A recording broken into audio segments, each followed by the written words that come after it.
Hi everyone, welcome back to my channel. In today's video, I'm going to discuss my experience dating during quarantine. So I don't have any type of script or notes or anything like that. I'm just going to speak from the heart and be honest and transparent with you guys. So a couple things, right? So right now I'm currently dating. I am single, ready to mingle.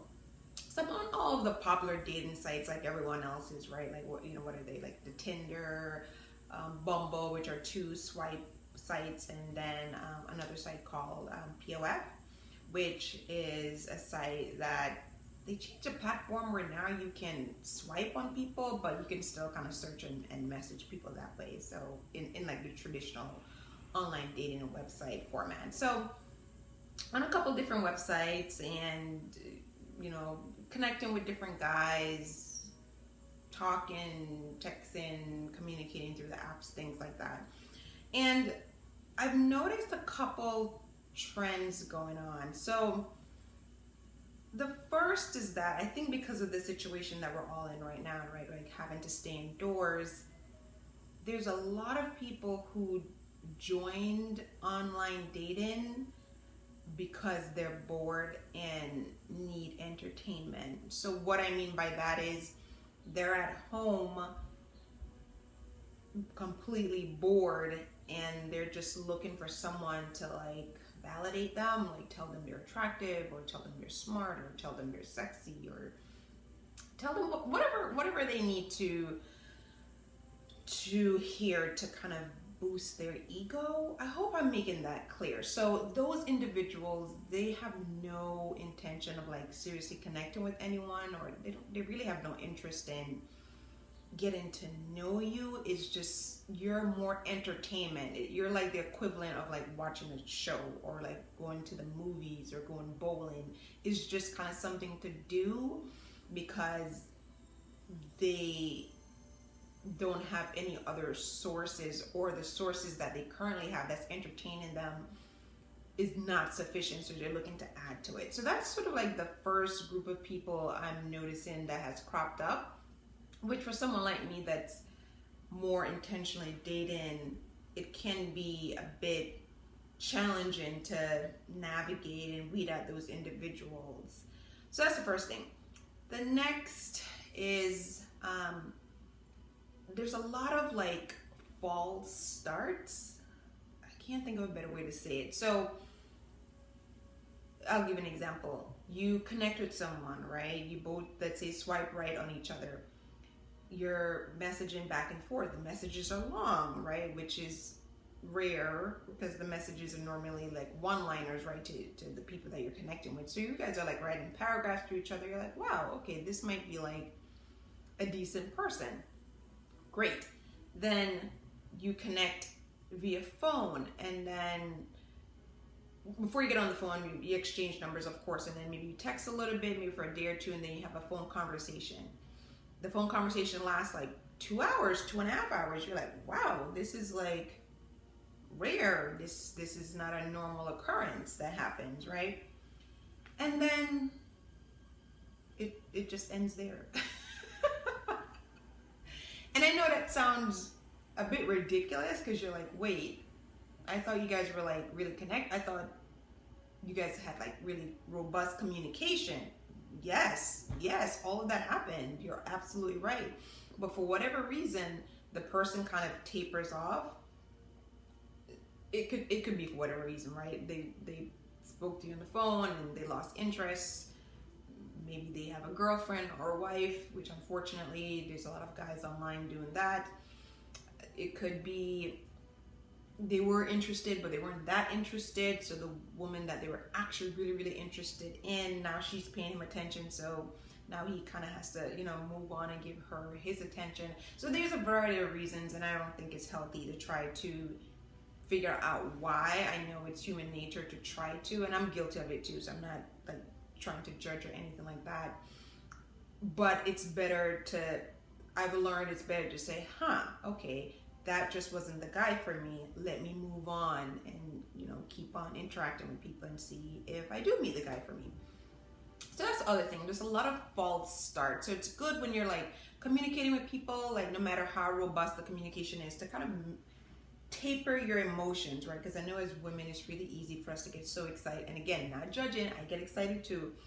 It's really easy for us to get excited and start fantasizing and start like picturing the future and how everything will work out. But like reel it in, right? Like kind of like slow it down and okay, you connected, you're talking, all right, great, let's continue to see what happens. Like that approach is better, because then if the person ghosts you, or if it just, that communication just kind of tapers off slowly, you're not like crying or sad or like depressed. You might, yeah, your ego might be bruised a little bit for that first day. You might feel a little bummed out that first day, like, oh, okay, I thought that person had potential. Okay, I guess I read the situation wrong. Yeah, that first day or two, maybe you might feel a little off, right? You might feel a little sad about it.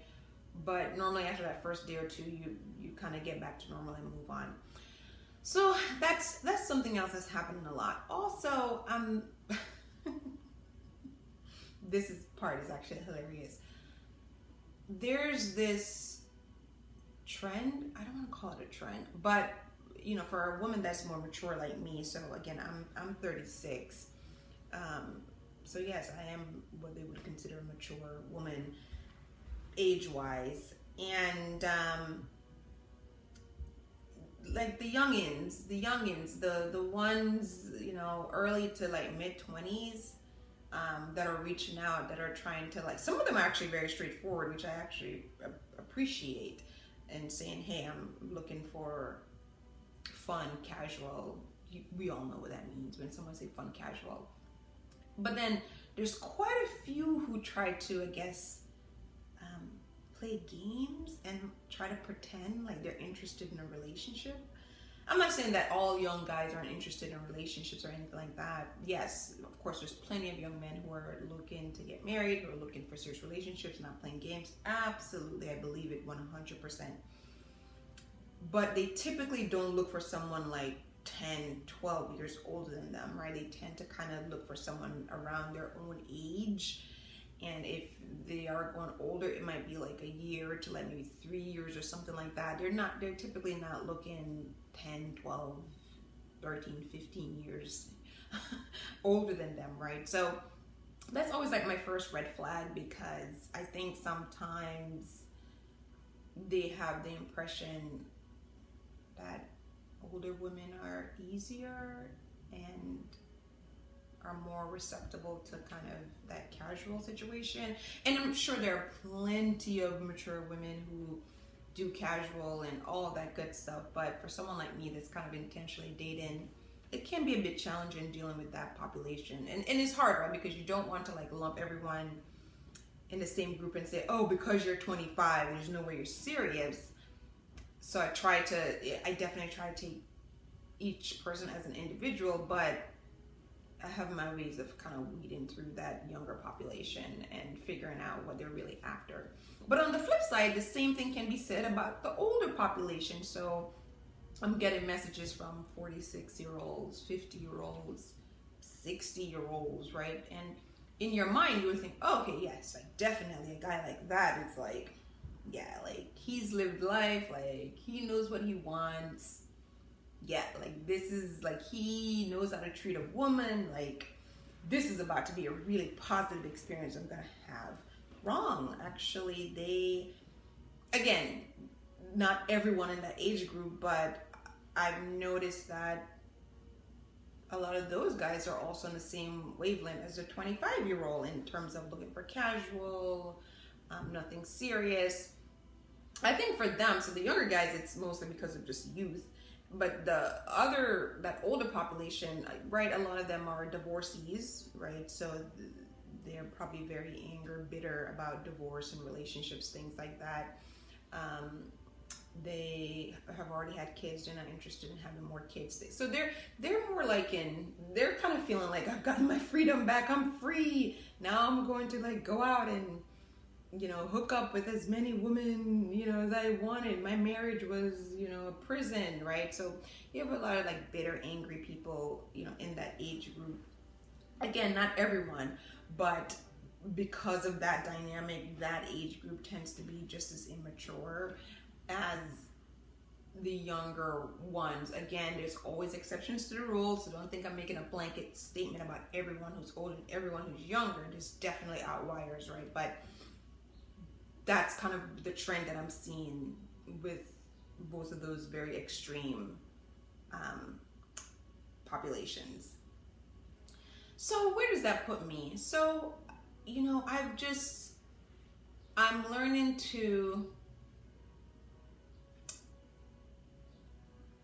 right, like, I'm learning to just like look at people for who they are, right? So not making someone's age or whatever else about them determine my impression of them, but taking them as an individual, but also having my own checks and balances in place that will quickly weed out people. And I've actually mastered those checks and balances at this point, which is really great, because then I don't get to waste time with people who aren't serious, who think they can game me for whatever reason, and it saves me a lot of time. But it also means that I'm single, right, and probably will be single for a longer time.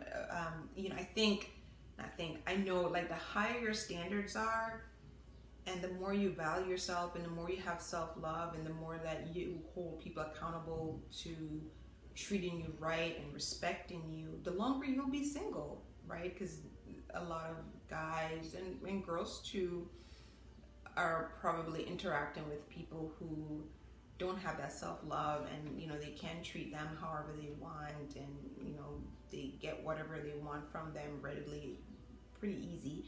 So that's kind of the normal. So when they meet someone who's like, no, I'm not going to get to know you via text, we actually need to talk on the phone, I don't know if that's like a surprise to them. Like, I don't think they're used to women kind of like requiring that and then following through on that, because I think what happens a lot is, women will say one thing and then they'll just go along with whatever the guy gives them. But I don't think guys are used to like women who say, I'm not getting to know you via text, for instance. I will get to know you via phone call. And if that's not what you want to do, I wish you the best of luck. And she follows through on that and never speaks to him again. I don't think they're used to that. I don't think they're used to like a woman like following through on what she said and standing by like what she believes in, like standing by her values and standards. So they just ghost, right? Or they just move on, right, to somebody that will let them text them indefinitely. And I know we're all looking for different things, right? So that might work for two people who are like, hey, we're both just casual, whatever. A texting situation might work perfectly for that. But I think, again, that's the challenge for individuals like me that are intentionally dating, who are open to love and marriage and children, things like that. It's challenging for us because we're trying to find someone good in a pool of casualness. But I guess they say, right, it's like finding a needle in a haystack, right? Like, it's not going to be easy. It's not going to be quick. It's, right, you have to, what do they say, kiss 100 frogs before you find your prince. So trying to just keep the stamina and stay positive and just continue to be an indoor situation has made things more complicated. But I don't think impossible. I still think you can get to know someone and progress and move forward, even within like staying indoors, right?